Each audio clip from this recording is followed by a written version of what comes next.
Alors, en cette période de confinement, un petit message pour vous tous, et afin de parler d'une région, d'un endroit où j'ai eu la chance de voyager il y a déjà plus de 20 ans. Mais dans ma carrière de sommelier, c'est peut-être l'île, l'endroit qui m'a le plus marqué dans ma carrière professionnelle. Donc, c'est au large du Portugal, en plein océan Atlantique.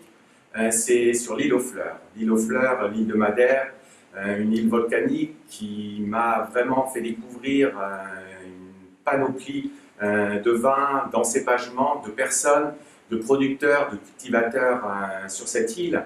Et ce qui m'a beaucoup surpris, c'est vraiment le côté union sur l'île, quand on voit les vignes qui sont cultivées dans des jardins particuliers, chez des producteurs, des paysans, chez des particuliers tout simplement, qui ensuite revendent les raisins à toutes les grandes coopératives qui sont basées sur Funchal.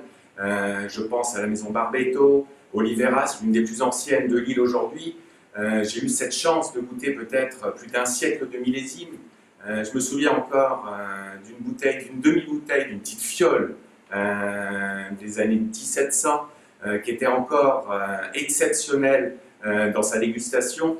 Et ce qui me plaît beaucoup sur l'île, c'est la variété d'encépagement, car on a la chance de trouver des cépages très secs, comme des cerciales, des cépages autochtones, comme des Terrantès, des Verdelho, plus sur les tendances demi-secs, avec le Boal, qui est l'un des cépages les plus riches, les plus intenses, avec les grands moelleux, sur les Malvasia ou les Manset. C'est un vin où on peut se permettre de goûter tout au long d'un repas.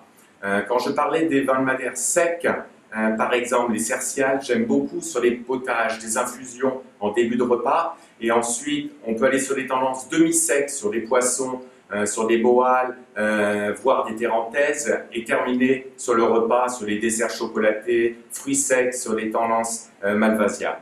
Voilà, juste ce petit message pour soutenir tous nos producteurs, surtout en Europe, en cette période si difficile. Donc bon courage à vous tous et vivement nos retrouvailles.